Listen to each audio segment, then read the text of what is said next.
Welcome to Off the Post. I'm Russ Cohen. Good Anthony Mingioni. And how are you? Doing fine on this long weekend, Russell, so far. How are you? Yeah, doing good, doing good. I just want to remind people it's still summer. Mike Augello, how are you? You could fool people around here because the leaves are starting to fall. People are buying apples. It's pumpkin spice time. No, it's not. No, it's not. It's really not. Yes, so, it is, baby. Let's talk about some ridiculousness now with the IIHF and the KHL and the NHL and Ivan Fedotov. Okay. My whole take on it is he was going to be in Russia. He is still in Russia. Yeah. Maybe we thought he'd miss some games, but now it's to the point where they care so little about all the other things with the IIHF and the sanctions that he's going to play a regular season. So, and I look at this and I say, there is no future hope for a transfer agreement. And really everything's on a case-by-case basis now with players coming over. Absolutely. And again, it depends. I think it does depend on the teams themselves. Again, I know people like to put out blanket statements and say, and the immediate thought is, oh my God, especially for Flyer fans, oh my God, what does this mean now for getting Michkov over? And again, we're still probably at least 2 years away from that situation, right. So things can change in that circumstance. But it is very much an individual team situation. I'd point to the arrangement that the Flyers have with Alexei Kolosov. They were in agreement. They signed him to the entry-level contract with the clear understanding that Kolosov was going to be spending his first year of his ELC on loan and then coming up over to the States. So I'm not yet ready to I would not advise Flyer fans or, to hit the panic button automatically. You have to look at the current situation. And the fact of the matter is, on the Flyers, where, you have to look at their situation right now. And as it stands at the moment with their goaltending, they're 4 deep. Where exactly if Fedotov is coming over, where is he playing in the certain, he could be competing for a job, but you already have multiple players now that are under contract that, his NHL job, as far as we're concerned right now, the goaltending situation, Philly, everybody knows, is Hart and based off a contract, Peterson.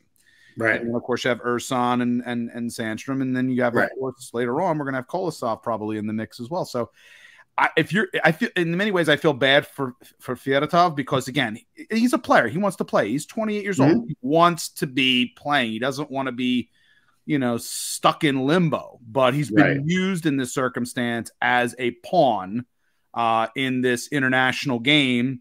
And it's going to be very interesting to see what's going to happen actually for CSKA, because again, they're already on the 1 year ban to begin with for transfers. Now they're in basically, thumbing their nose at the IIHF. And my question is going to be again, beyond this, how many years further sanctions is CSKA going to have going forward? But right now they don't care because they're not allowed in any IIHF. They can't be involved in in the Champions League. They can't be involved in anything outside of Russia. So as far as CSKA is concerned, they feel that this is worth doing as much as I guess maybe a statement. And the KHL was kind of, they were like, well, their ruling was kind of, they were hedging their bets a little bit. But they were kind of like, they understand they're trying to get the transfer thing done. And CSKA's kind of going forward and they're like, well, it's almost like, well, it's CSKA doing their thing. Yeah. And that's basically what's happening here. Well, I mean, clearly the Russian Ice Hockey Federation cares about as much about the IIHF sanctions as the Russians did in 2014 and a couple years ago when they decided to invade Ukraine. They didn't give a crap. They're going to do what they're going to do, and that's and honestly, I mean, I think this in the sense of contractual agreements, we know there's no, NHL, KHL transfer agreement. Teams are going to be starting to, operate on the, I think this is going to have a chilling effect on first round picks, on high level talent, because, CSKA definitely wanted Fedotov. They wanted him to be their goaltender. I mean, Michkov, that's up. We saw what happened with Kaprizov, where it took 3 or 4 years to get him over here. I was talking to you, Russ, about Simashev. Maybe the Coyotes don't want him to come over for 2 or 3 years because that team is a train wreck. But you see a differentiation between the high-level prospect and lower-level guys. Now, the Sabres had a second-round pick, Poltapov, a third-round pick, Nuchev. They were both at the development camp. They're both playing in Rochester after playing in the KHL or the lower levels in Russia. The Leafs had a seventh-round pick goaltender who they think is a highly regarded prospect named Slava Peksa, who was in the Kazan system. He played really well. And they were at development camp, and the speculation was they were going to go back to Russia. And then all of a sudden, he's in Toronto, and he's probably going to either be playing in the ECHL or the AHL. I think teams, when they can get these guys out and get them signed to ELCs and get them playing in North America, they're going to opt for that rather than keeping them over there, because you never know when the Russians are going to say, "Oh no, we're not going to let them." Yeah, sure. I mean, and Fedotov, obviously, that's the perfect. We look at Fedotov. That's the example. He signed that contract in Russia. It was very obvious in that circumstance of where it happened. So if you have the player over here, it behooves the team, if you really like the player enough, right, to get it done while they're here, rather than trying to do it while it's over there. But again, all the players Mike mentioned are not players that the KHL wants to keep at all costs either. Right, exactly. And that's the thing what the K is going to say is that, that this has been their story is it's not that we have an issue with players going over to North America to play.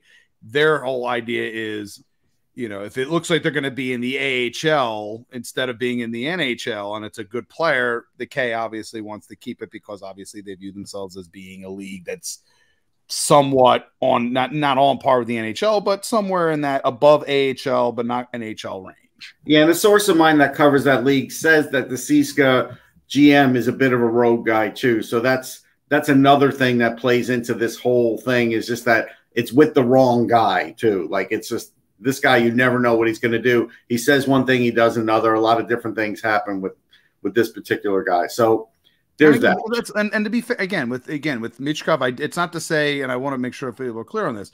You still have to kind of we still have to be careful because he's playing. Sure. And we have enough. There's enough stories about their head coach and general manager, in terms of he's got a lot of power and a lot of and the Flyers do have to basically handle the situation delicately and make sure all their T's are crossed and I's are dotted before before Michkov comes over. But I think we're all in the belief that in 2 years, Michkov's, when he comes over, he's playing for the Flyers and not playing and not going to be in the AHL. He's going to be as a finished product. Well, I mean, look, the other thing is Connor Bedard told Michkov that if he ever comes over, he has a place to stay. So who knows?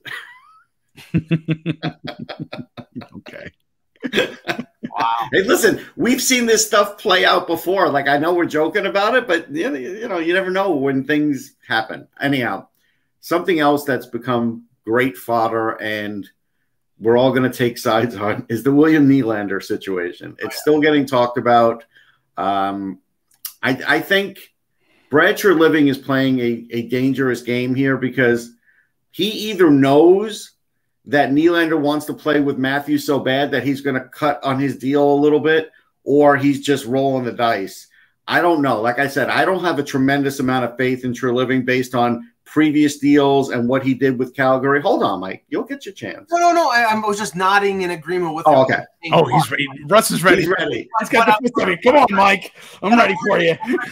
No, I'm not. I'm ready to put you into the camel clutch in a second. I'm not like bald bull here. I'm not like ready to go, or I'm not like, rest in peace, Bray Wyatt. I'm not going to put you to sleep. No, the thing is, I look at Treliving and I do think he's playing a dangerous game, but I have the feeling that he probably knows something, and that's why I do think Nylander is going to eventually sign, and now we can go to Mike.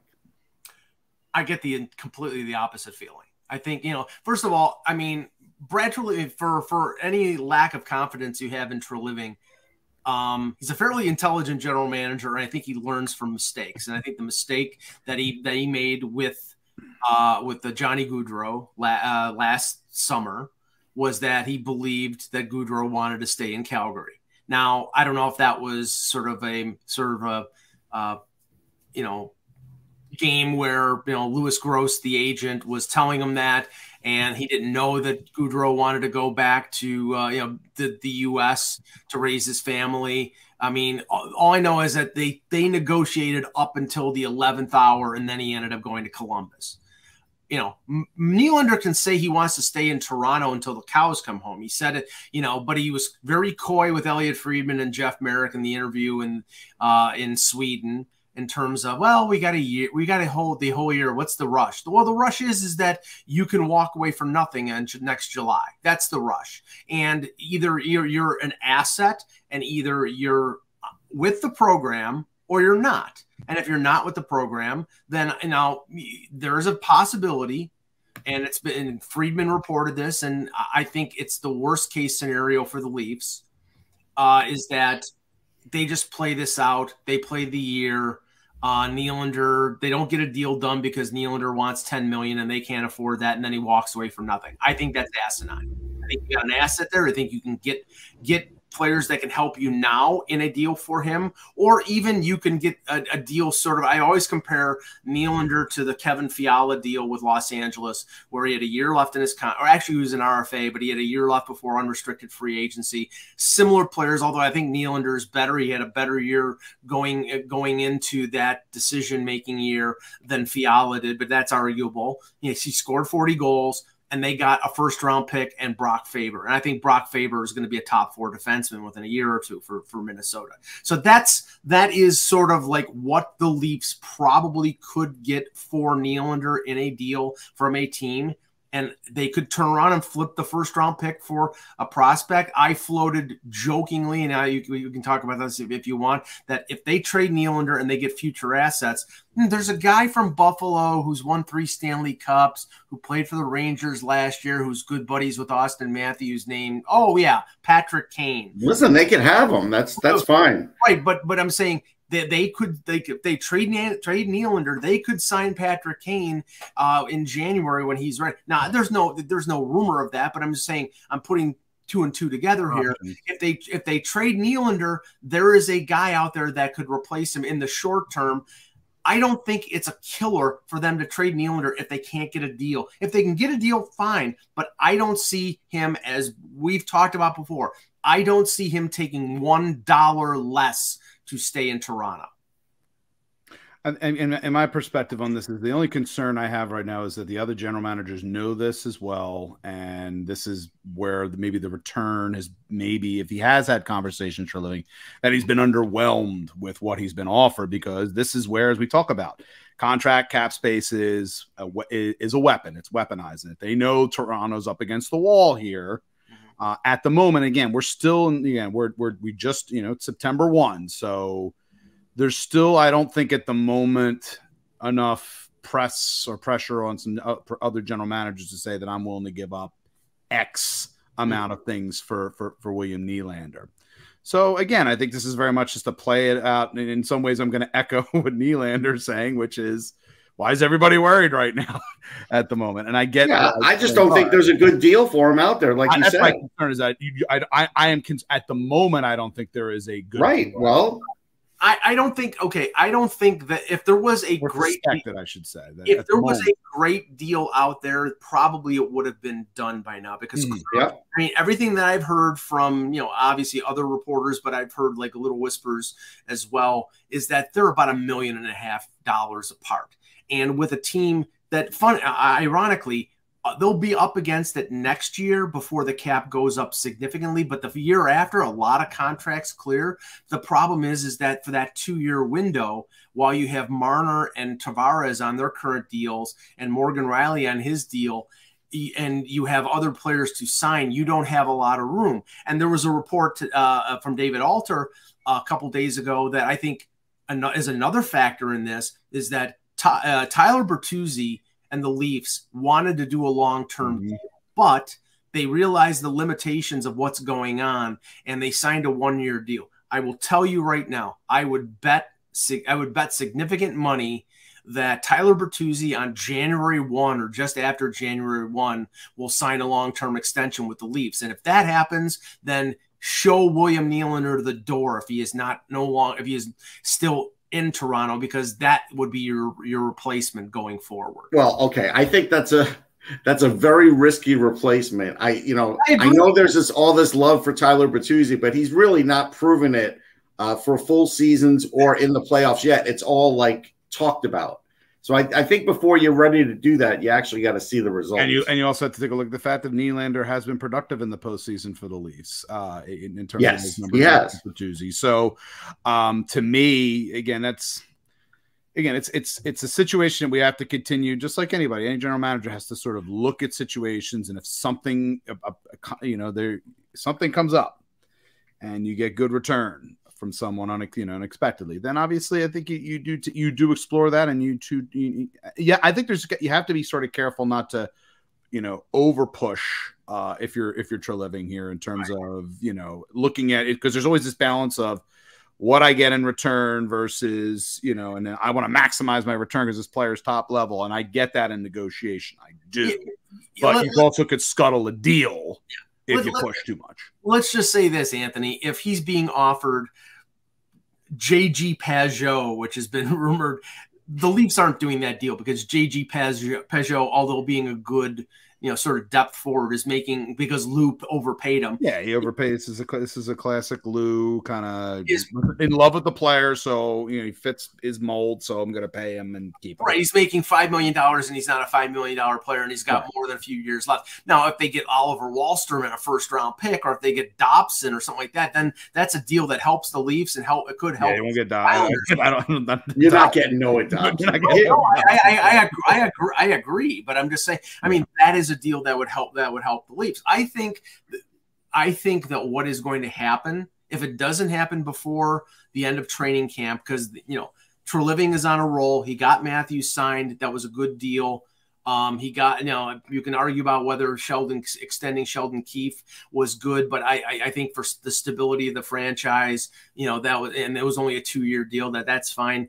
So he's not checked off 2 of the big 3. This is the most difficult of the 3, and Nylander will be in camp, and he'll play well, which I think will only increase his value. But if you get to the deadline and they have an opportunity to add a Patrick Kane and then trade Nylander because they know they can't sign him, I think that's going to happen. So we'll see. Yeah, I'd be worried if I were a Leafs fan. All you have to do, and we could talk about it now, is look at the bad situation that Treliving left Calgary in. And Lindholm is still up in the air. You don't know what's going to happen with Hannafin. These are things that he has left behind. And but do you think that's of his creation? Well, he's the GM, Mike, and he also made a bad trade and got Huberdeau in a market that you had to be worried about Huberdeau. And we could talk about that, but I think that's very much looking back and saying, well, that's his last job. That's his last job. That, but he was also in a situation where where he was kind of thrusted into that. Russ, at the time when that trade happened, he might get in the same situation in Toronto, is what I'm saying. I understand that, but again, I do believe it was very much a circumstantial thing. And at the time that trade went down, I know everybody's got, everybody's brilliant in hindsight here with regards to the Tkachuk deal, but Tkachuk was not staying. Right. No, we knew that. That's true. I think the Gaudreau thing is probably more of the misread than I think Tkachuk was just. And this is the best that we can do based on the circumstances that we're in. Now GMs do get paid well to obviously figure these things out. But at the time, let's face it, when we were all looking at that deal when it was completed, we all thought that was probably the best that Calgary could probably do. You added a defenseman that we knew about. That we knew about. Yes. And you can always say excuses are for losers, but in the sense, okay, Tkachuk was leaving in a year, so he got the best return. I don't agree with overpaying Huberdeau, and they got Weegar in the deal. But at the time we were all saying, wow, this was they needed to make a statement of, okay, we have somebody who we believe is a top level player who's willing to commit to the team long term. So that was as much for public relations circumstances. And Huberdeau's just obviously, again, I also want to see under a new coach how he plays.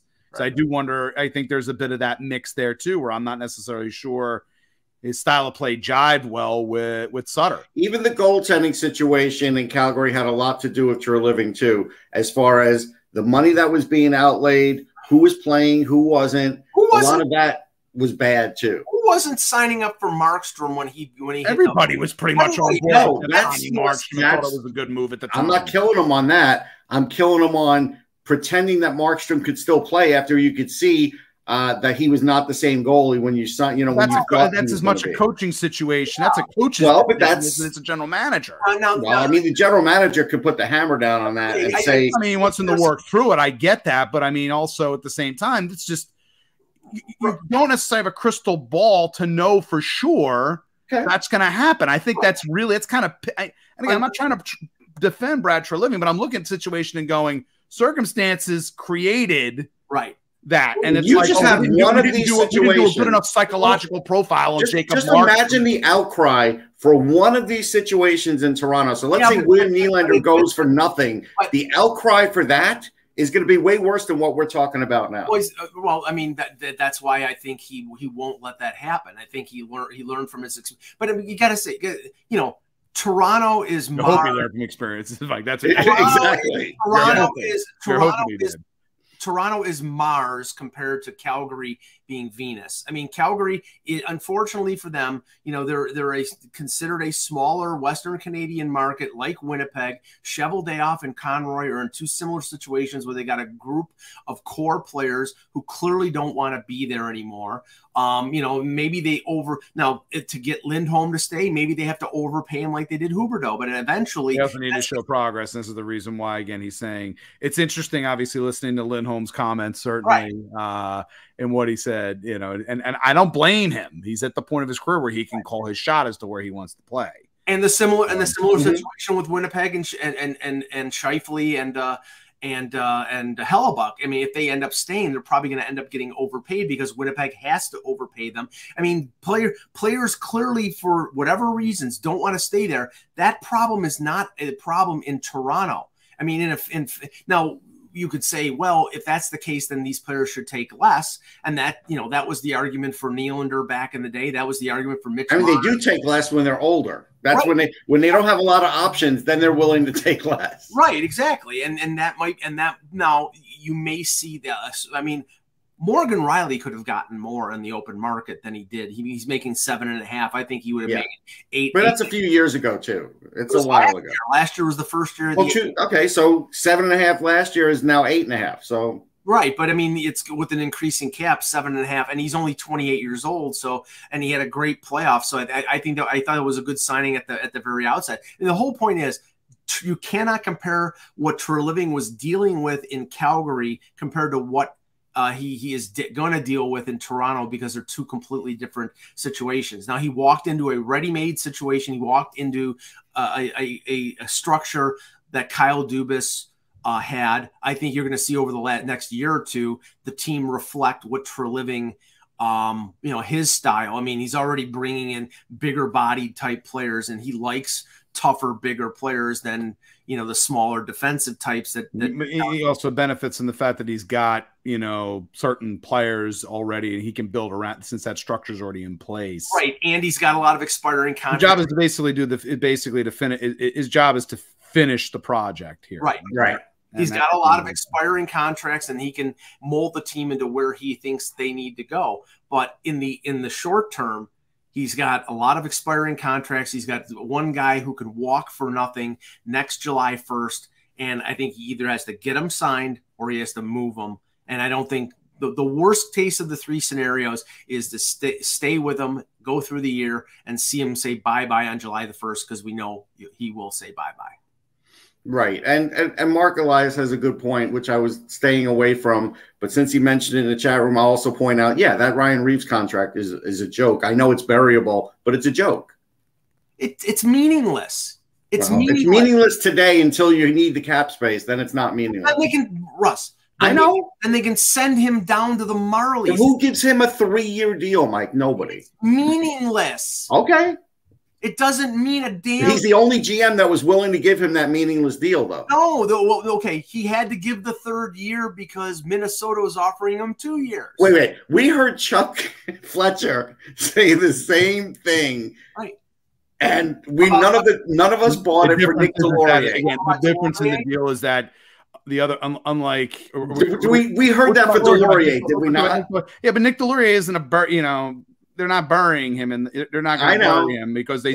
And again, you're talking about two teams incompletely. No. What I'm saying is, a lot of times we hear that after a GM does overextend, circumstances play a role here. Whereas I think Reeves is more. I haven't heard Bill Guerin say it. I think the criticism of Reeves. I mean, we know what Reeves is, but the criticism of Reeves stemmed from the fact that on July 1st, every UFA was walking out the door in Toronto, and the one signing that they made on day one was Ryan Reeves. It looked impotent, it looked weak and stupid, but then they made the Domi signing and the Bertuzzi signing the following day, and the Klingberg signing, and I think the additions that they made were fairly decent based on where they needed to address. But I'll bet you anything, Ryan Reeves plays a year, maybe two. Will never play year 3, and if he's trying to get every dollar out of that contract, it's either a buyout or he's going to be playing. I will say this though, Mike. He's going to get I will say this. I do believe he's going to get every opportunity to stay up in Toronto, and that cap it will.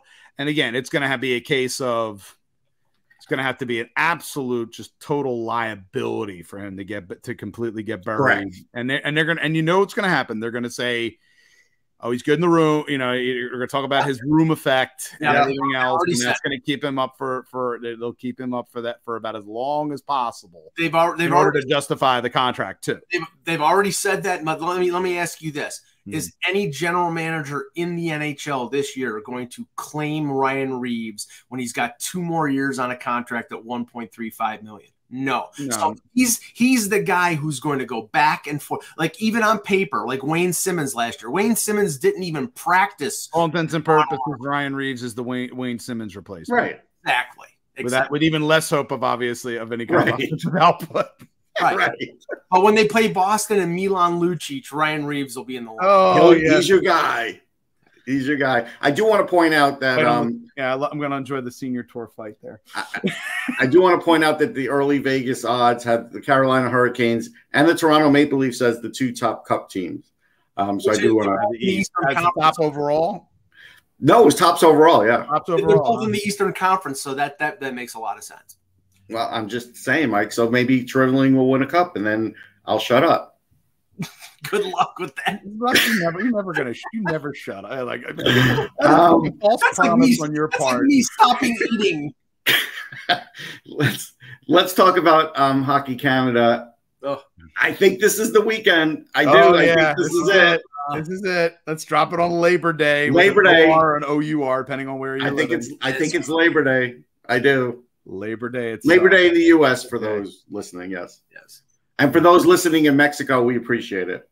But no, I do think Labor Day is the day. Bueno. No, I mean, okay. It's already gotten to the point of absurdity. I mean, obviously the report is there. Remember, at the Stanley Cup, you were there, Russ, and it was either Bettman or Daly says, well, we're going through it with a fine-tooth comb. Okay. Yeah. Honestly, now, do I think the NHL teams know the results of this report? Yes, because I think it would be inherently unfair for the NHL to drop this on September 2 and have players who have signed contracts, and then you find out that these guys are going to be suspended for 40 games or for the year. You're leaving the team in the lurch, and I think that's ridiculous. So I think maybe the only people that don't know this is us, are the fans and the media, and maybe that there's it's been leaked out to the team so they can prepare for what's going to happen. But just get the goddamn thing done. It's so ridiculous. Just put it out. And any thoughts? I mean, I think it should be out at this point. I don't know if I have anything else more to say. And we know they're released, not to be cynic, but you have to be in this circumstance, and they're trying to determine what's the best possible time to drop this thing and give teams enough time to be able to make their adjustments, depending on who the players in question might be. In this circumstance, and again, we'll need to see where in fact this goes. But I think it's got to be soon. It just has to be. We're just getting too close. we're getting too close to the start of things where teams. I mean, that's why I believe all the teams know who's under investigation. No, there's no question. There's no question of that. Have a very good idea. The teams have already. I think those teams in question have already made some sort of maneuvering to cover for what may be coming. So then again at that point, if that's already known already, then the NHL could literally just drop this thing right before rookie camps and everything else that they want to before teams are really back, and then they will allow teams to be able to address quickly. You know, this is what we're going to make a statement. Yeah, they're all going to have to make statements. They're going to have to answer whether I'm sure they're going to try to make it. So we're not going to, this is what happened. We don't have any further comment. Bull, you're not going to have any report. But then the teams will have to make statements. Questions, and they're going to ask those questions. Right. Like, well, they should, but they're going to probably want to try to get it done ASAP as soon as possible. And so then they can get into whatever their, the normal business is. And then it's up to the players themselves, obviously, where they're going to have to face the music. So a couple more quick things. Bill Peters getting a job with Lethbridge. It just seems wrong. The minute it happened, it was like, okay. And then they made sure, again, everybody knows the circumstance at this point now that it's just so hollow. It's so it's very obvious. The Lethbridge owner knows. I think they said pretty much there's a pre-existing relationship there between the general manager and Bill Peters. Yeah. The fact that it went this long, and then I thought it was embarrassing, him being in tears. Yeah. During the press conference, and it's like, that would a load of horse crap. I mean, I think it was a case of he was, I just the whole situation to me was just ridiculous. Well, what spoke to me the most was the Akeem Alou statement that was released, and the thing that okay, you don't have to be a rocket scientist to predict, to guess who the NHL coach, current present NHL coach that reached out to Akeem Alou. It was Mike Babcock, because Mike Babcock Peters was an assistant coach under Babcock, I think, in Detroit. It was Babcock. It definitely was. And honestly, I think the Babcock hiring in Columbus maybe gave cover to Lethbridge saying, oh, we can give this guy a second chance, because they gave Mike Babcock a second chance after what he did in Toronto. So, I mean, okay, is there a statute of limitations on this stuff? In my mind, no. But do you think Joel Quenneville is going to get a job in a year or two if he wants it? Of course he is. Of course he is. Yeah. His teams are concerned with one thing: winning. And if these guys have won, they're going to give them chance after chance after chance. Just like with players, just like with a Vander Kane and the stuff that he pulls, and other players who have pulled stuff, they will get second chances because talent and winning rule out over everything. All right, so now we're going to go around the room, and oddly enough, there is a player that is willing to take a part-time role in the league on some team, and that's Phil Kessel. Now, what I appreciate about Phil is he said he can give up the Iron Man streak, which was one thing before we continue. Mike, no hot dog comments. Continue. Okay. But I appreciate the fact that Phil said he could give up the Iron Man streak, unlike some other former players that were clearly not willing to give up the Iron Man streak. and so I do like that.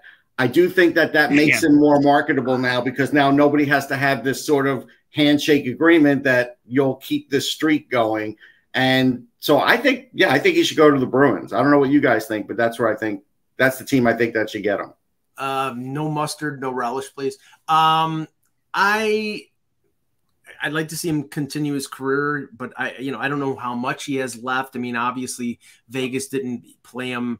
I think in the last 2 rounds. I think he played 2 playoff games, but I think he played against Winnipeg. But then they went with bigger players. They went with the guys. He's got tons of experience, and maybe for a young team who needs. The thing is, it's like, you can't put him in a 4th line role. He just doesn't fit that. Either he's going to be a top 9 player and play on the power play. Maybe a team that is up against the cap that needs some skill and needs some scoring. I think he can still score 15 goals. But I just don't know it's going to be Boston. I know you're saying Boston, Mike. I just don't. I'm Russ. I know you're thinking Boston. I don't think it's going to be. I just don't. Again, Boston needs anything. Needs centers there. Yeah, more than anything, and I just feel like Phil would be almost there's almost a redundancy to fill in the way Boston's lineup is. How about Minnesota? They've maybe it's possible, but again, I mean, guaranteed 1 year deal or anything along those lines. Garen's kind of tough on his guys, though. In other words, so that's the only reason why I'd say it may not happen there, because I think Garen would not want it. And the only reason he would go back to Arizona is because he could play golf all year. So it's like, I mean, because I know that when we had Kevin on, Arizona is a very competitive team, Mike. I don't know what you're talking about. Or for the Calder Cup, maybe. We should talk about Arizona for a hot minute here, because ever since they gave their basically they've let it known that they might purchase that piece of land in this great state of Arizona. They haven't.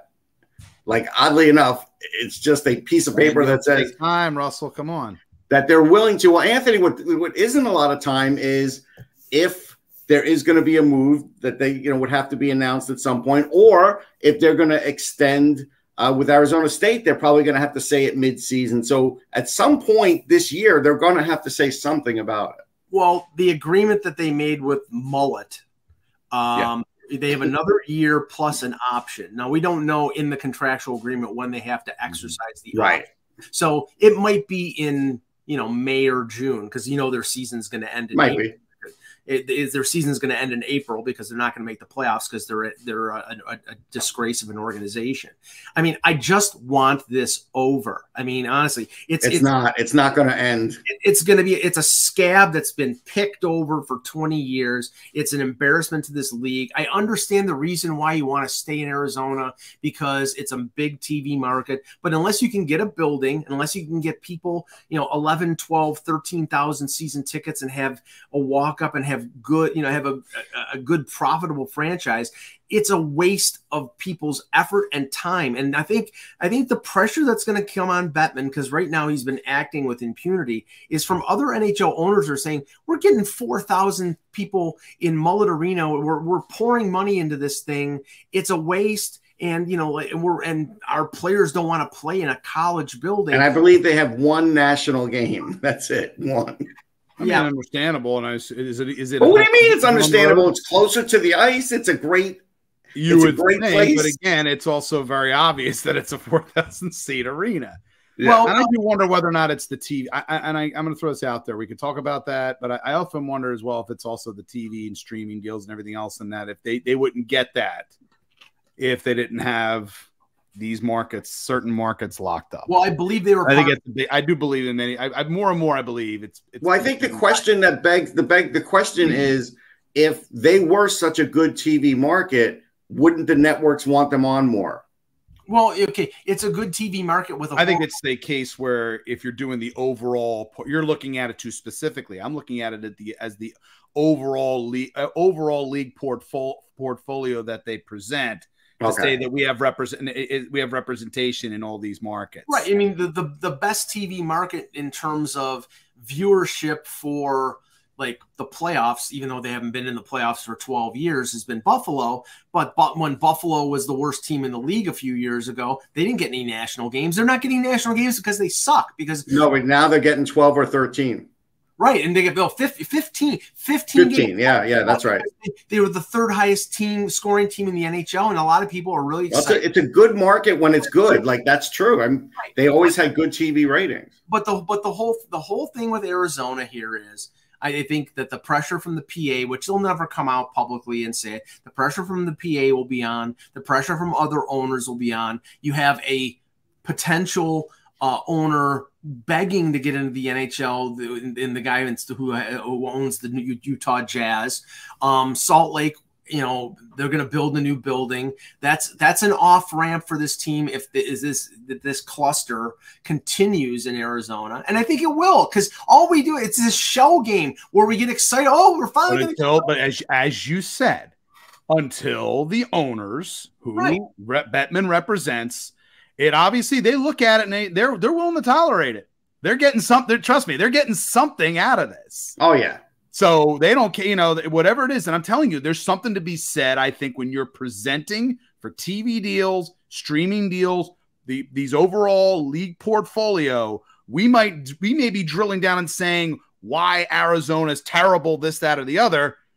They may not necessarily be looking at it and say, as long as you have representation in that media market, then we're willing to give you X amount of dollars for the deals. And if I don't think it's a deal breaker. If you don't have it, you may not say it, but I don't think it's a deal breaker. I don't. For the TV stuff, because honestly, the Diamondbacks. Well, it depends on what the NHL is looking at. You may say that, but the league may say, I know. I'm just going to go by. And if you don't have Phoenix in the market, or you don't Phoenix as part of your portfolio, which is a major media market, we're going to give you this. Yeah, I'm just going to go by the Diamondbacks, who are in the same market, and they don't get shown a lot either. Yeah. Well, yeah, but they haven't been a good team for years either. Well, they're good now. Yeah, they're good now. Let me just bring up one thing that I, being relatively close to New York City or New York media, we always hear about these contractual agreements between networks and cable providers, and how then the contract expires, and now you're like in Buffalo right now. Spectrum, which is our cable company, their contract with Disney ESPN ended on August 31st. So now, like, in the middle of people watching a college football game on Thursday night, the screen went blank. Now, nobody cares about college football around here that much, but the Bills and the NHL, and the NHL games, they'll be blacked out if this contract is not renewed. I just love the landscape right now where that stuff, Disney losing $6 billion, ESPN Plus sort of up in the air, the stuff with the NFL and the NBA, plus the Bally's thing. The landscape of watching games on television. It's getting harder. Yeah, this Disney threat, I read about this, Mike, this Disney threat of willing to give up their video. I believe ESPN is involved in that video, so yeah, I don't know what's going to happen. They are involved in it. It's part of that whole package, basically, right? Yeah. The package. Yeah. So I don't know. Hopefully this deal happens.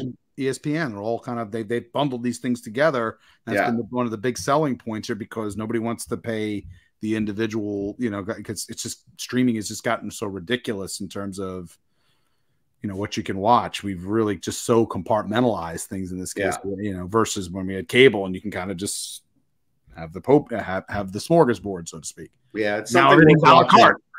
We're the exact opposite. It's something worth watching for sure. All right, that's it for Off the Post. We'll catch everybody next time. Take care, everybody, and good Labor Day. Bye.